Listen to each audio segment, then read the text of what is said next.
Hello, greetings. This is Gilles Mancier. I wanted to come and say hello. Wish you a good day to speak of a few things. I've offered some guidance for those who are interested. The painting behind me is a symbolic painting of the great galactic center. For it is like this great galactic light that goes in all directions. For we are receiving this new galactic light through the sun, but on the other side of the galaxy, all around the galaxy, everybody is receiving this divine light so that we can elevate the whole galaxy. For now, we have to elevate ourselves, and then by this process, we'll assist the Earth in our elevation.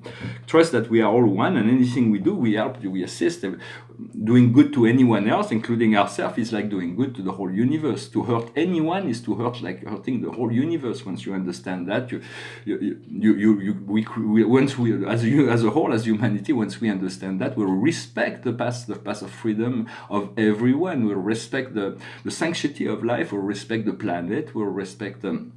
So there'll be a great deal of moralization that is needed in the world of politics and economic. For right now, politics is serving economy, but in the future, economy has to serve the politic. I want to briefly, I'm going to pull a few cards, and then I just wanted to comment on a society, something about the CN society. It's a question I'm wondering. So, past, present, and future, past, present, and future has to be seen as one thing. The past is climbing. Is about climbing the stairs. Right now we are at the accomplishment, and in the future it is the number one card of balanced energy, of self-empowerment. So it is very important. Right now what we are working on is the purification. There is a certain aspect of ourselves we need to purify in order to make more space for other things. And the outcome will be the solution. We'll find all the solution are already within ourselves. We can discover the solution. We do not want to. And talking about solution, I'm just wondering, there's one fact of society right now is the Brexit. It seems like the magic in that potential, in that possibility of Brexit from Europe is like, how do you unscramble scrambled eggs? That's the challenge. It's not easy to unscramble scrambled eggs. So let's see how they do with that. But in many sense, I think the problem comes from, I'm not criticizing, there is a lot of good things in all things that is happening, but in many sense, I believe that Europe wanted too much power too soon. It should have only two functions at the beginning: to be consultative, or three things: to be consultative, to keep the border of Europe, not full of hole, we will talk about immigration another time, but so to hold to keep this frontier, as long as there is frontier, and we need some frontiers for now.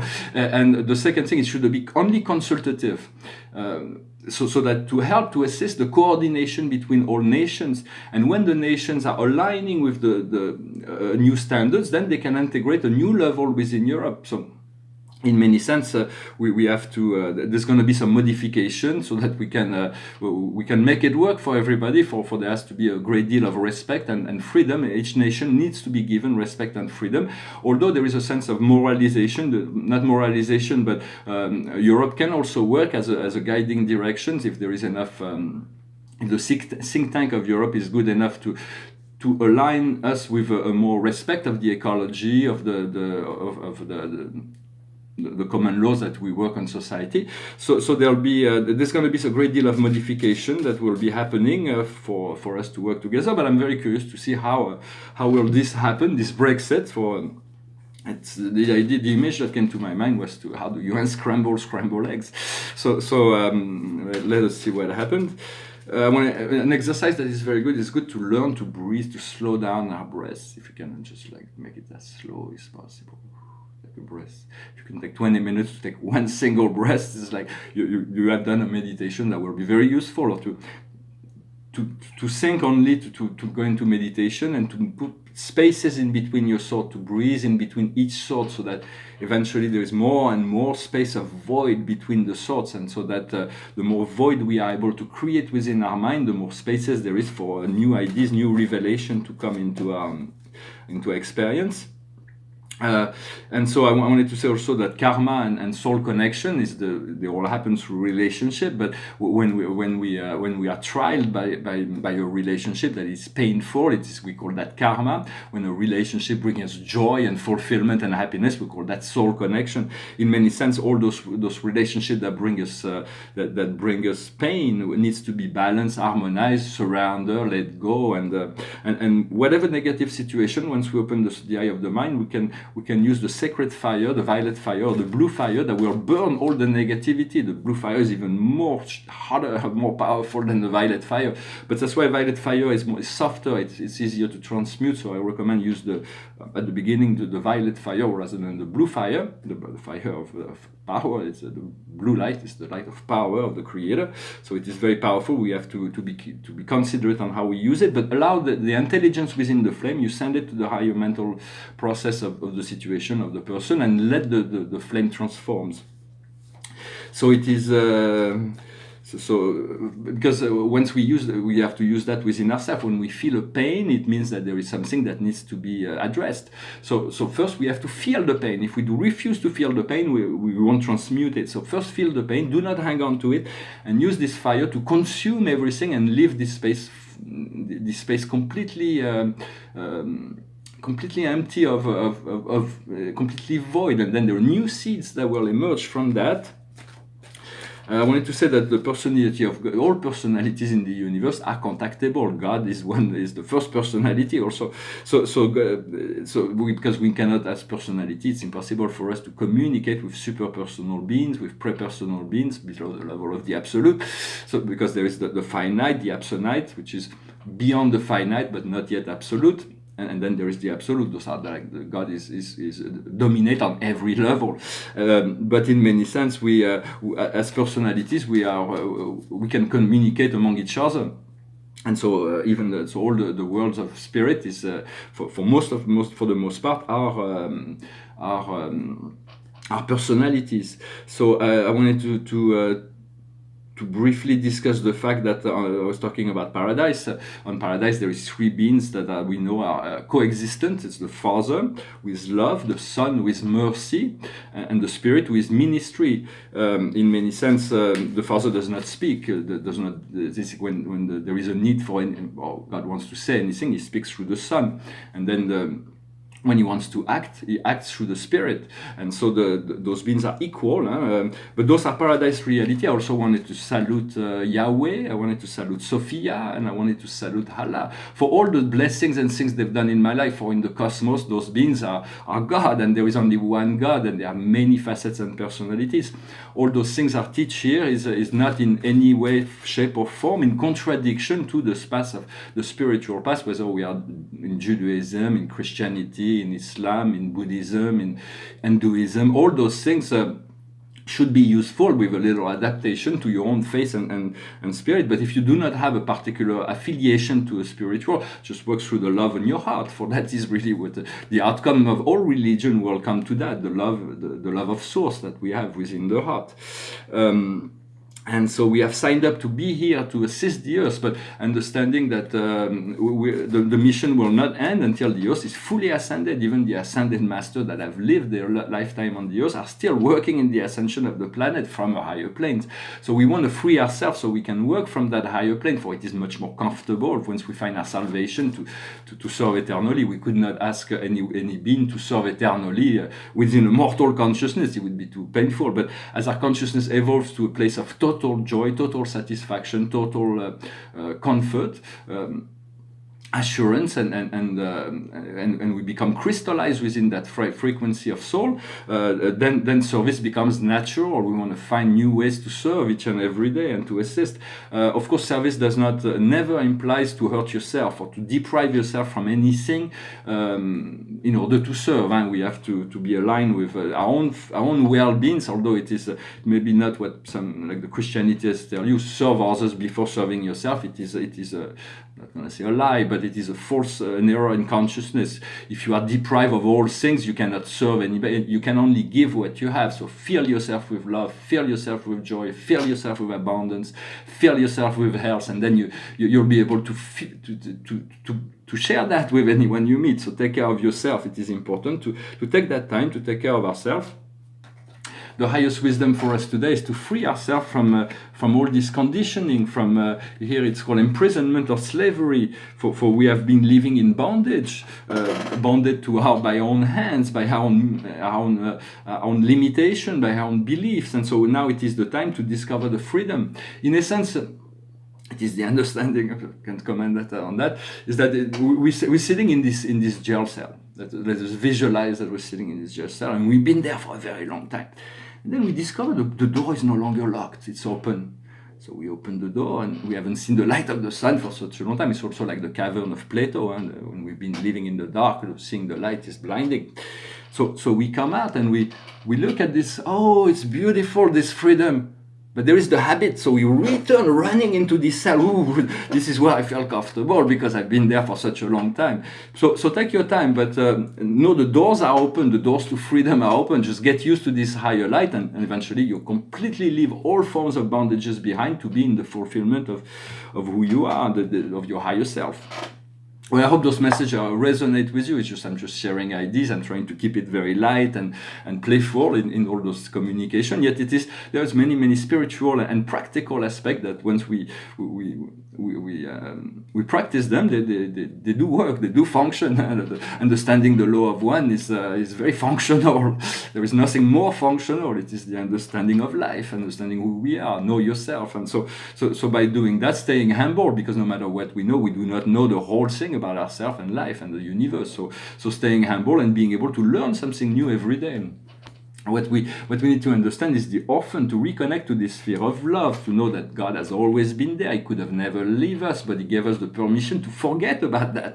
So reconnecting to this sphere of love, being gratitude and appreciation, you have discovered love, you have discovered, and this love, once it is discovered, it can only grow. It is a security, a presence. For freedom is born out of the security of love that we discover inside. For first we have to balance out, we have to eliminate all fear from our heart.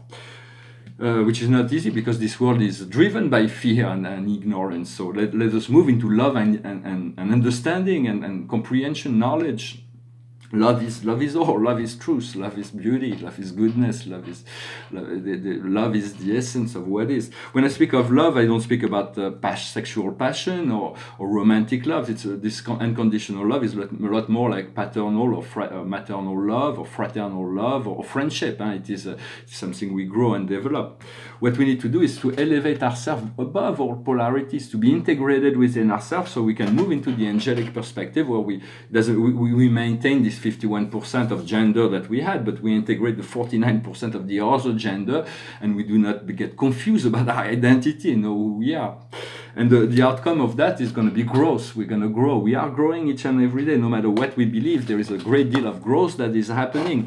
So be grateful for that, and each and every day enjoy, see what potential are here before. So some days easier than others, but there is always a reason for everything. So let us be patient, perseverance, and stick together in the heart, connected to this higher grid of love and light, that the crystalline matrix of the fifth dimension, that will eventually be ignited on the planet by the planet Venus, and the whole society will be able to enjoy that frequency. But for now, we're still living in the third dimension, through the ego senses, and so but it is coming. Let us already move into that sphere of reality, for we do not need for everybody to catch up on that, to already be integrated within our own heart space.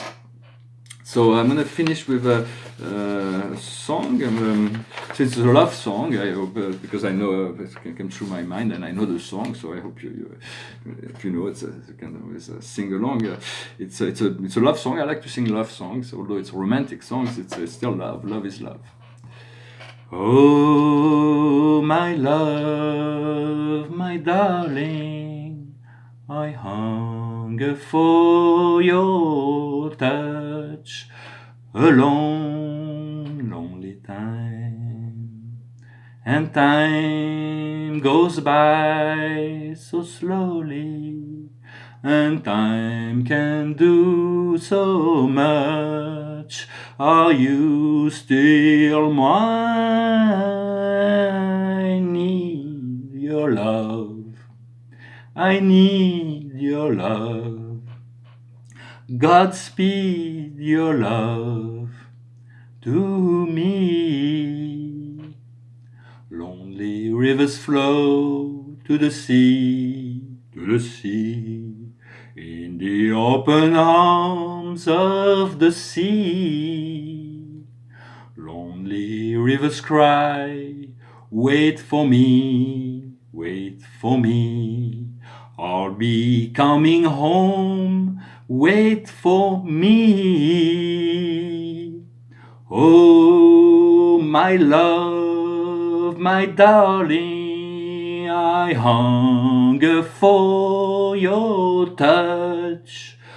A long, lonely time, and time goes by so slowly, and time can do so much.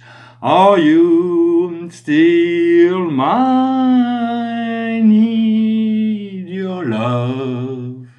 I need your love. God speed your love to me. Thank you very much. I may even sing another song just for the pleasure of music. It's a very old song. It's about the dream, making our dreams come true. Just to finish with it's a very philosophical song, although it was written in 1940, 39 probably. It goes like this.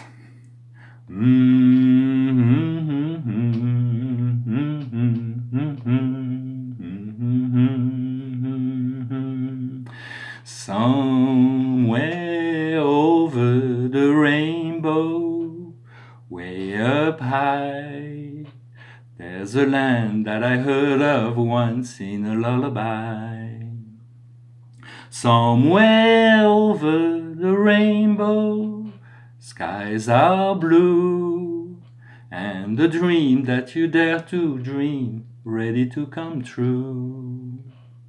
Someday I wish upon a star and wakes up where the clouds are far behind me, where troubles melt like lemon drops away above the chimney tops. That's where you'll find me. Somewhere over the rainbow, bluebirds fly. Birds fly over the rainbow. Why then, oh why can't I? If happy little bluebirds fly beyond the rainbow, why, oh why can't I? Follow the fellow, follows the dream, follow the rainbow over the stream, follow the yellow brick road, follow the yellow brick road, follow the yellow brick road. Thank you for staying till the end. It is a song that reminds us to stay on the yellow brick road, to stay in the central road.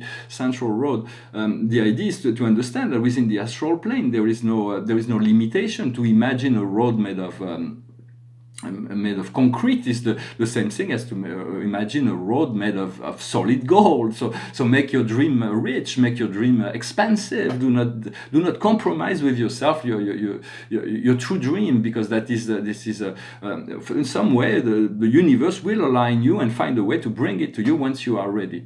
Well, I hope this message was interesting for you. I send you much love and blessings, and I wish you a good day. Namaskar.